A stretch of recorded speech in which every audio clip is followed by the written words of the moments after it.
So water diffraction, take that into account.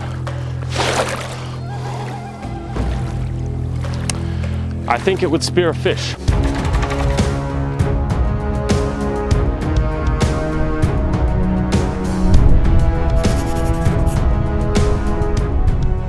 Hello and welcome back to another episode of Screen Tested. I am your host Tyrant, and in today's episode we're going to be taking a look at our last and final god weapon. To refresh your memory on this little mini-series as it were, in the first episode we took a look at Zeus's Thunderbolt. Is it a good weapon design, essentially? There's a lot of caveats in that one because, you know, thunder and magic, etc, etc, but it's an interesting episode nonetheless. Then we got to Hades' Tine, or Pitchfork, Varatha, Bident. It has a lot of names actually, and it was a fascinating one because not only is it really, really cool, but there's some caveats with it as well. You should check that episode out if you haven't already. And that leads us to today's episode with the last and final of the big three god weapons, the Trident. Poseiden's Trident, Aquaman's Trident, some random fisherman's Trident, whatever we want to call it. It's essentially a three-pronged thrusting device. Now, obviously, there is a little bit of historical context, you know, maybe like a gladiator that springs to mind when it comes to the Trident. Obviously, we're going to be focusing more on the fantasy aspect of it, but we will touch on that a little bit later. But with all that out of the way, let's get started with the build because I've been looking forward to this one. This one's fun. So getting started with the build for the Trident, because in the last episode, we did Hades' Pitchfork or Bident. We need to do a couple of repairs because that's obviously what we're going to be using for the base of the Trident itself, right? We're 90% there. So after I've thrown the Bident onto the anvil, I'm going to straighten up some of the edges and the points. Then I'm going to cut some steel piping. This is what I'm going to actually use as the connection point for the middle spike. So I'm going to weld them together and then I'm going to weld them to the Pitchfork or Bident. And then I got this brand new spearhead that's absolutely awesome and I think fits the aesthetic perfectly. Now to connect the actual spear to the Bident, all I need to do is just drill a hole through the steel connection point we welded on, put some screws in, give it a base coat and then paint it gold. I think this one turned out pretty cool, but let's get to the B-roll and then to the testing. So we are back with our last and final god weapon in the trilogy, the Trident. This thing is cool. I like this one. Now, it's interesting because obviously we are recycling the Bident and the lightning bolt, so we've made all three god weapons with the one original god weapon. Still really cool concept in my opinion. So in today's episode, what we're going to do is we'll have a little bit of we'll just see if this thing is good. How good is it really? Now obviously there's a couple of caveats we should mention here. This is a very fantasyful, don't know if that's a word, whatever. This is a very fantasyful type of Trident, right? It's very bulky, it's very big. Now it's interesting because the weight on it, I would say is right on the line. It's okay. It's a little top heavy, obviously, because you have all the stuff here, but I think it's okay. It's right on that line of like acceptable weight, I would say. In terms of how it feels to thrust, I mean, it's the same as the Bident. We kind of just added the central spike. So there should be a lot of stuff that we're kind of, I guess, re-going over. For example, if we want to aim it, instead of aiming like, well, we can aim like this now if we want, but we can also aim like this. How do they feel? Funnily enough, holding it like this actually feels a little lighter. Now, obviously, I think it's just because of how the weight is dispersed.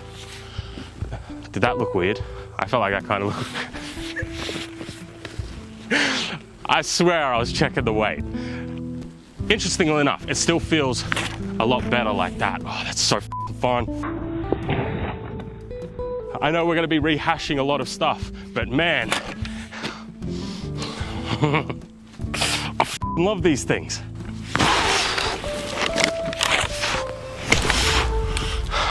Sorry, Marcus. So since the DCEU has been nuked, they're probably going to be looking for a new Aquaman at some point, right? Well, why don't we consider this my screen test? I mean, we are on Screen Tested. We do have a Trident, so I'm going to be Aquaman for a little bit. So I'm going to do the Jason Momoa, you know, he walks out of the water, flicks his hair, smolders, puts the Trident down, glances off. Sorry. If James Gunn, let me know if you want a new Aquaman. I just don't like the water, the ocean, or sand. Anyway, if you're enjoying today's episode, you should consider subscribing. All right, let's get back to the episode. So Tony's down here. He is Orm, and I am Aquaman, who doesn't give a fuck. So what happens next is... All right, let's see how this thing thrusts against Tony, because like we said with the original Bident, there is the caveat, right? When you have a regular spearhead, you're only concentrating all that force on the one point. But when you have 2 points, for example, like the Bident, you're going to be sharing that surface area. And then when you have 3, kind of like the Wolverine claws, you're going to be sharing it against all 3. So let's see how well this design does. There's a reason why I made this point protrude longer than the other 2. So let's see what it does to Tony. Oh, fuck. That's pretty good. I actually didn't expect it to do so good. I thought he was going to bounce. Yeah, very...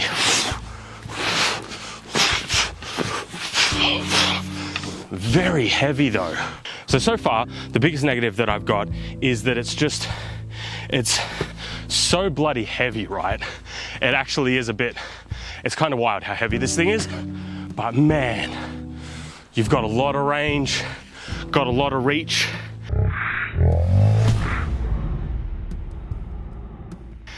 Having a extra protruding point to be the one to make first contact, absolutely fantastic. It's a little top heavy, like we said, but that's more for the fanciful designness than anything else.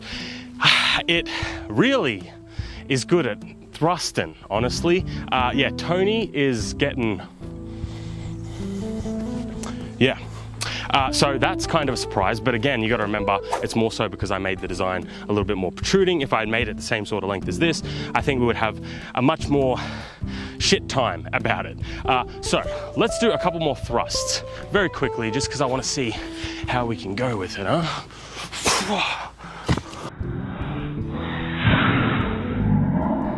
I love pole arms, I love staffs, I love them all. They're so much fun.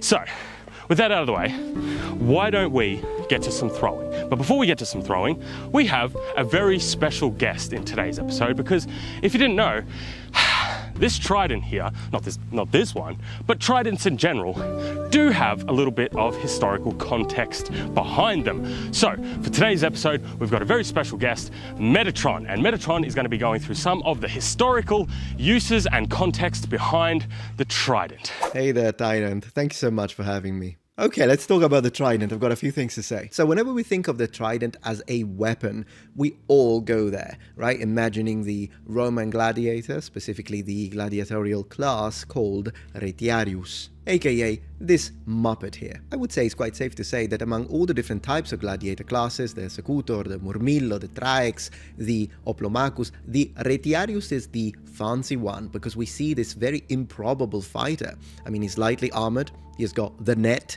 he's got the trident. There is a reason why the trident was given together with the net to this specific fighter. And in fact, no, there are 3 reasons, so let's go. Gladiatorial combat is deep and multi-layered. The reality of fact is that as modern people, whenever we look at the retiarius, for example, fighting the murmillo, the muscular big gladiator that is also carrying the Roman scutum and the gladius, we might just focus on the way they fight and the weapons that they're using, but we might miss out on what an ancient Roman would have seen, the sort of analogies that were connected to this specific figure and weapon.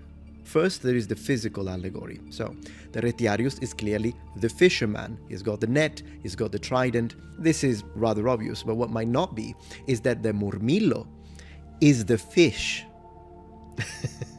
The helmet that the murmillo class is usually wearing is a representation of a specific type of fish that in Latin was called murena, which means moray, eel. These ones here. So the whole representation that we are seeing there is that the murmillo is a beast of nature, a sea monster that is hiding behind the rocks, aka the scutum, that the fisherman needs to try and hit in order to get him out. In other words, in the eyes of an ancient Roman, this battle between the trident-wielding fisherman and this horrible sea creature was symbolic and entertaining in their way, as that they could apply their imagination to what they were seeing. After all, these are gladiatorial games. But let's go deeper.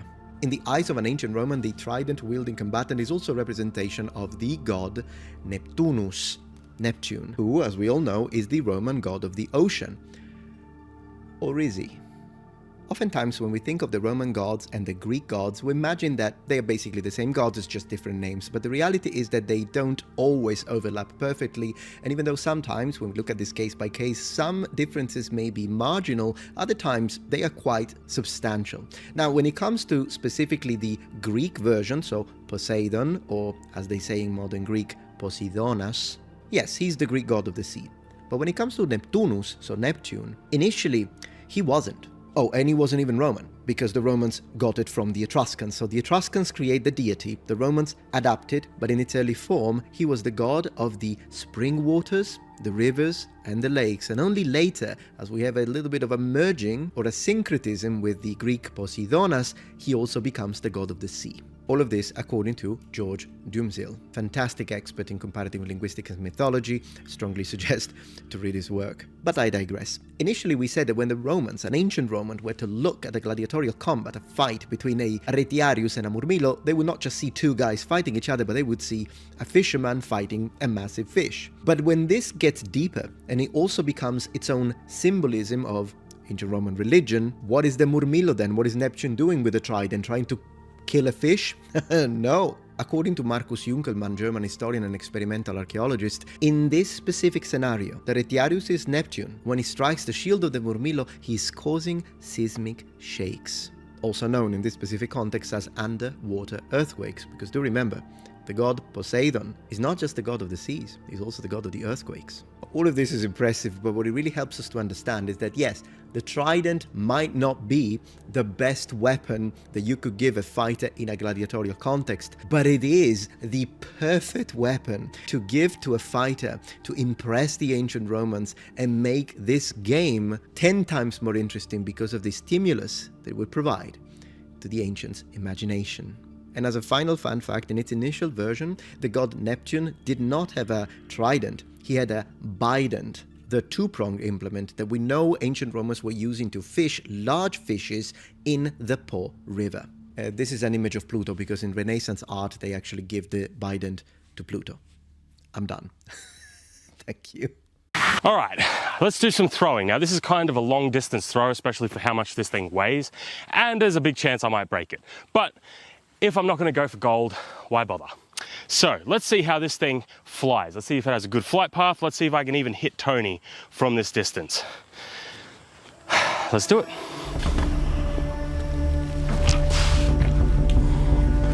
Gotcha, bitch.